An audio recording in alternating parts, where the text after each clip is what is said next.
Transcribed by TurboScribe AI, go unlimited to remove this message. She said, it's harmless. He just calls me baby as a joke. But when I arrived at her work event, he had his hand up her thigh under the table while she giggled.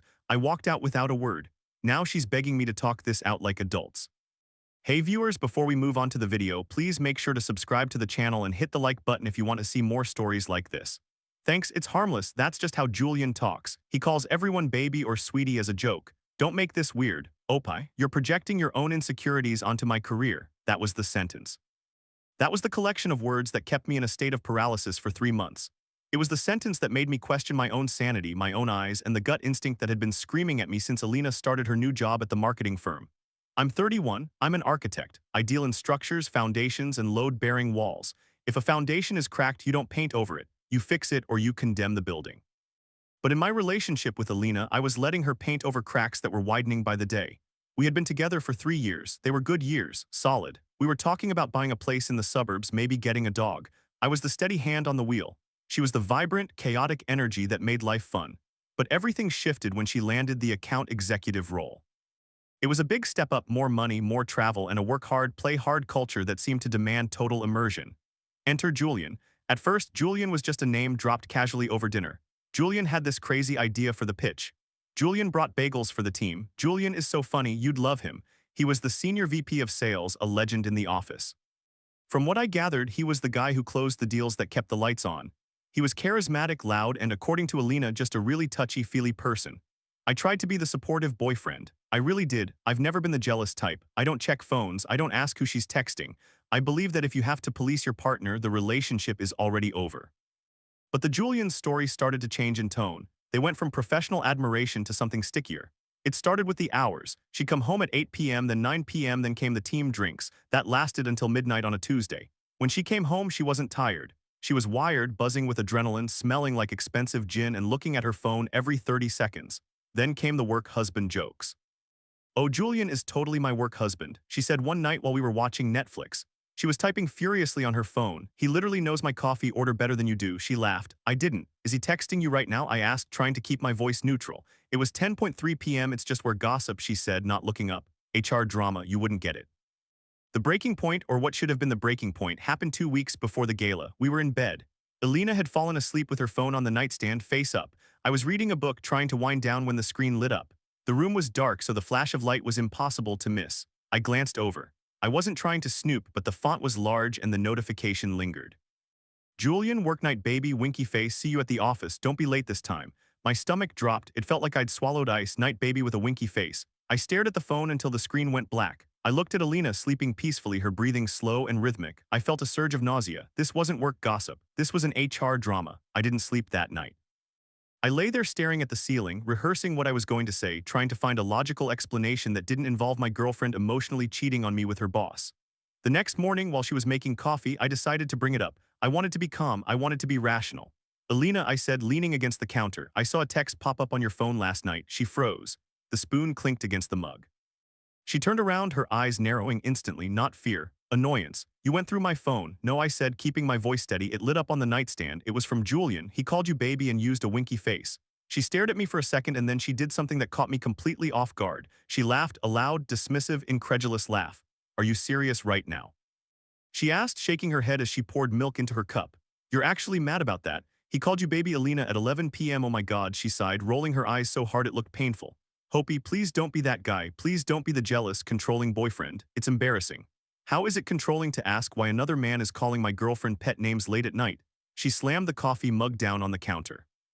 Coffee splashed over the rim. Because that's just who Julian is, she exclaimed, throwing her hands up. He calls everyone that. He calls the receptionist sweetie. He calls the interns darling. He's just European. He's expansive. It's a joke. It's harmless. That's just how Julian talks. He calls everyone baby or sweetie as a joke. Don't make this weird. She walked past me, grabbing her back. She stopped at the doorway and looked back at me with a look of pure disappointment. I thought you were secure enough to handle me having a career, she said, her voice dripping with condescension.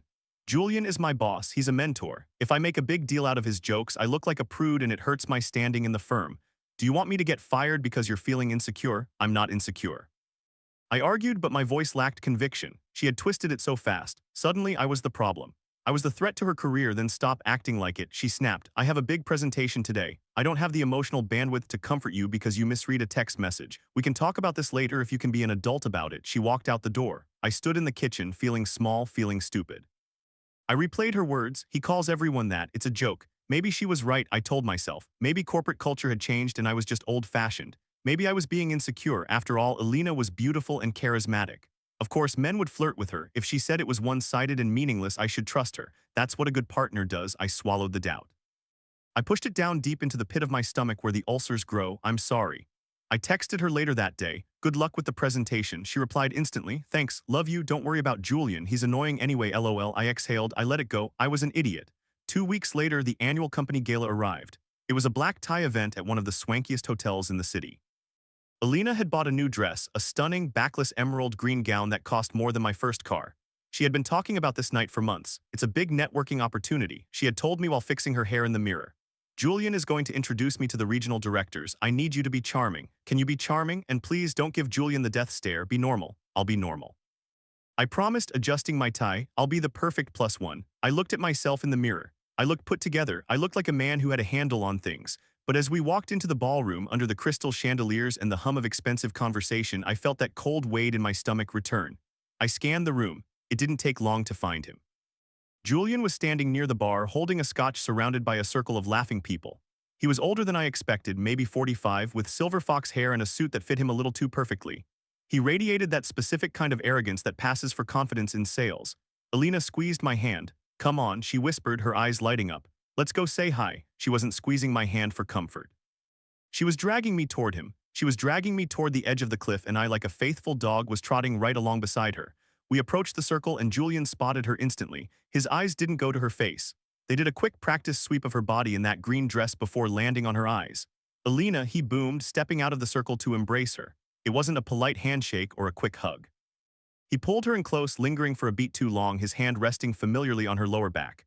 You look incredible. I knew green was your color, she beamed, cheeks flushing. Thanks, Julian, you clean up pretty well yourself. Finally, he turned his attention to me. The smile didn't reach his eyes. It was the smile of a shark acknowledging a remora. And this must be Op, he said, extending a hand. His grip was firm, aggressive. I've heard some things about you. All good, I hope, I said, matching his grip. Oh, mostly, he laughed, clapping me on the shoulder a little too hard. Alina tells me you're the creative type. An architect, right? Drawing pretty buildings while the rest of us sell the bricks. The group laughed. It was a subtle dig, framing my career as whimsical and his as essential. Alina laughed too. That stung more than his comment, something like that. I replied coolly. The cocktail hour was excruciating. I stood there holding a lukewarm beer while Alina and Julian finished each other's sentences. They spoke in a shorthand I couldn't parse. Acronyms, office nicknames, references to lunches I didn't know they had taken. I was physically present, standing right next to the woman I planned to propose to, but I felt like a ghost. At one point, Julian leaned in to whisper something to her. He didn't just lean, he invaded her space. His mouth was inches from her ear. Alina giggled, a high, breathless sound I hadn't heard her make with me in months. She swatted his arm playfully. Stop it, she said, biting her lip. Op is right there. He doesn't mind. Julian said, winking at me. He knows we're just having fun, right, Op? I stared at him. Depends on the definition of fun. Alina shot me a warning look. Don't embarrass me. Dinner was announced. We moved into the main hall. I checked the seating chart. Table 4, Alina, me, Julian. Of course, we sat down. The lights dimmed. The speeches began. The wine flowed. Julian kept refilling Alina's glass before it was even empty. He was charming the whole table, telling war stories about clients he'd won over, but his body was angled entirely toward her. I tried to focus on my steak. I tried to tell myself I was being paranoid. He's just European. He's expansive. Then, about halfway through the main course, I dropped my napkin. It was a clumsy move, my hand shaking slightly from the suppressed rage, but it slid off my lap and landed on the floor between my chair and Alina's. I pushed my chair back slightly and bent down to retrieve it. The tablecloth was long, draping down almost to the floor, creating a dark, private cavern underneath the table. I reached for the white linen square, my eyes adjusted to the dim light under the table. Time stopped. I saw Alina's legs. She was wearing heels, her ankles crossed, and I saw Julian's hand. It wasn't on her knee. It wasn't an accidental brush against her thigh. His hand was high up on her thigh. His fingers splayed out against the skin exposed by the slit in her dress. His thumb was rubbing lazy, possessive circles into her flesh. And Alina, she wasn't pulling away. She wasn't stiff with discomfort. Her leg was tilted toward him, pressing into his palm. I froze. The noise of the gala, the clinking silverware, the laughter, the droning speech from the CEO faded into a dull roar. All I could see was that hand, that violation of everything we had built, that physical manifestation of the joke she had gaslit me about for weeks. It's harmless. He calls everyone baby. You're insecure. I grabbed my napkin and sat up. The blood rushed to my head. I felt dizzy. I looked at Alina. She was taking a sip of wine, looking over the rim of the glass at Julian. He whispered something to her, his lips barely moving. She let out a soft, suppressed giggle and leaned into him, her shoulder brushing his. She was enjoying it. That was the realization that broke me. It wasn't just that he was touching her. It was that she loved it. She loved the thrill, the secrecy, the disrespect of doing it right next to me. I didn't scream. I didn't flip the table. A strange, cold calm washed over me. It was the clarity of a man who finally sees the blueprint for what it is, flawed, dangerous, and structurally unsound. I placed the napkin on the table. I stood up. Alina looked up, startled. Where are you going? Dessert is coming. I'm leaving, I said. My voice was steady. Even what? Her brow furrowed. Are you sick? I looked at Julian. He was smirking, swirling his wine, not even bothering to look guilty. Then I looked at Alina. No, I said, I've just seen enough. I turned and walked away. Opie, she hissed. Sit down. Everyone is looking. I didn't stop. I walked through the ballroom, past the tables of laughing colleagues, past the open bar and out the double doors. I handed my ticket to the valet, got my car and drove into the night. The drive home was silent. No radio, no podcasts, just the hum of the engine and the replay of that image in my mind. The hand, the thumb, the giggle. I arrived at our apartment. Well, my apartment, though she had slowly taken over every closet and drawer over the last 2 years. I didn't cry. I didn't throw things. I went into architect mode, problem identified, solution required, execution initiated. I pulled 2 suitcases from the storage closet. I walked into the bedroom and started packing. Not my things, hers. I didn't pack everything. Just the essentials, clothes, toiletries, shoes, her laptop. I worked efficiently, folding things neatly. I wasn't doing this out of kindness. I was doing it because I wanted no reason for her to linger, no excuse for her to say, I can't find my charger. I put the suitcases by the front door. I sat on the couch in the dark and waited. It took her an hour to get home. I heard the key turn in the lock. She burst in, flustered, her face flushed with anger. What the hell is wrong with you? She shouted, slamming the door. She was still in the green dress, but it didn't look beautiful anymore. It looked like a costume. You left me there. Do you have any idea how embarrassing that was? Julian asked where you went, and I had to lie and say you had a stomach bug. She flipped on the lights. She saw the suitcases. She froze. The anger on her face faltered, replaced by confusion. What is this? She pointed at the bags. Are you going somewhere? No, I said, standing up. You are. She laughed, a nervous, sharp sound. What are you talking about? Is this because of the gala? Because I was talking to my boss. You were being insane, Op. You were being so dramatic. I saw his hand, Alina. The room went dead silent. The air conditioning humped. Her face went pale.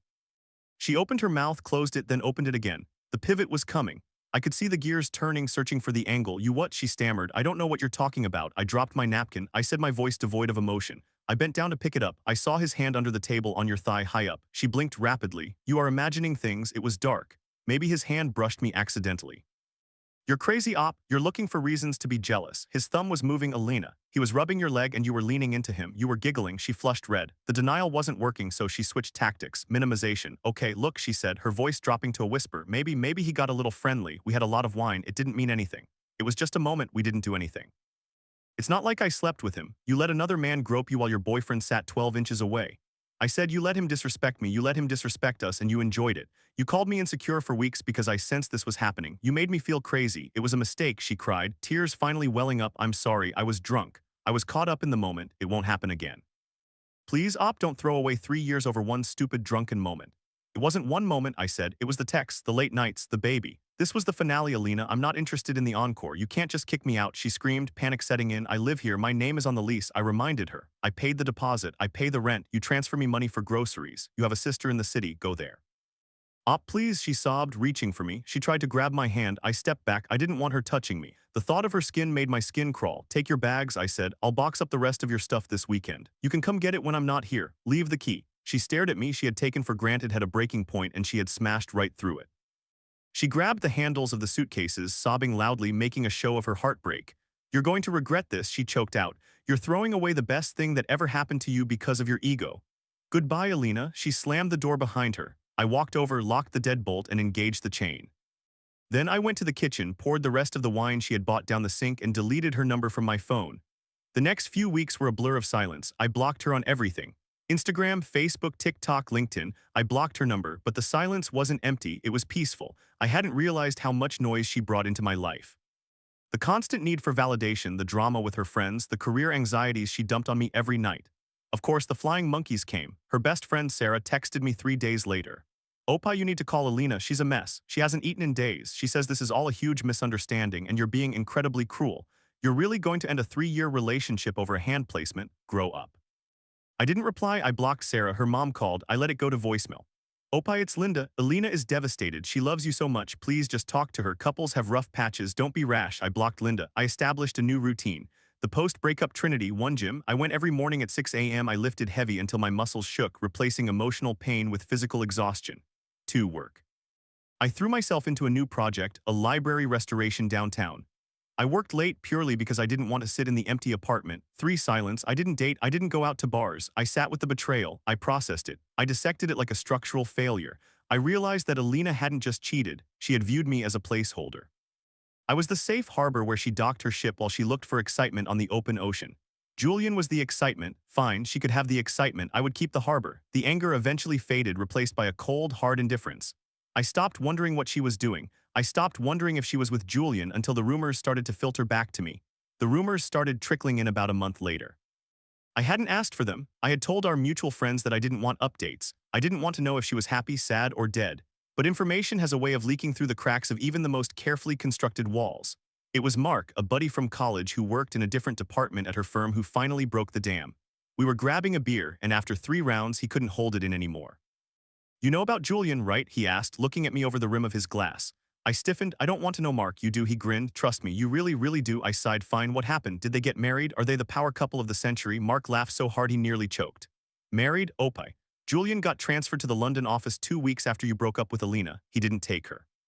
He didn't even tell her until the company memo went out." I felt a grim smile tugging at the corner of my mouth. "You're kidding." "Nope, and it gets better." Mark leaned in, lowering his voice.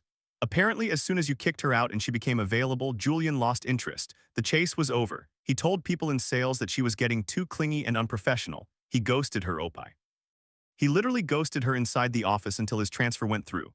I took a long sip of my beer. It tasted like victory. So that was it, the great love affair, the intellectual connection, the work husband who understood her better than I did. It was just a game to him. I was the goalie. And once I walked off the field, scoring wasn't fun for him anymore. "She's a mess at work." Mark continued. "Her numbers are down. She cries in the bathroom. People are avoiding her because the whole thing with Julian made her look desperate. She burned her life down for a guy who viewed her as a layover flight. I expected to feel pity. I waited for that pang of I should check on her to hit me, but it didn't come. All I felt was validation. My instincts hadn't just been right, they had been surgical. A week later, the email started. I had blocked her number, but her emails bypassed my spam filter. "Subject: missing you, Opie. I know you blocked me. I understand why. I just wanted to say that I'm so sorry. I've been doing a lot of thinking. Julian was a mistake. I was in a weird place and I let the validation get to my head. I miss our life. I miss us. Can we please just talk?" I deleted it. Subject: please read. I'm staying at my sister's on the couch. It's horrible. I realized how much I took our home for granted. You were the only stability I had. Julian was a narcissist, Opie. You were right about him. I should have listened. Please let me come home. I'll do anything. I deleted it. Subject: you owe me closure. You can't just erase 3 years, Opie. That's sociopathic. I made a mistake, but you're being cruel. We were best friends. Don't I deserve 5 minutes to explain myself?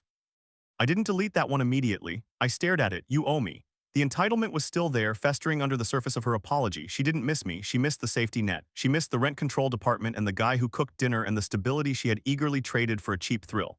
I moved it to the trash and emptied the bin. 6 months passed. I was a different person.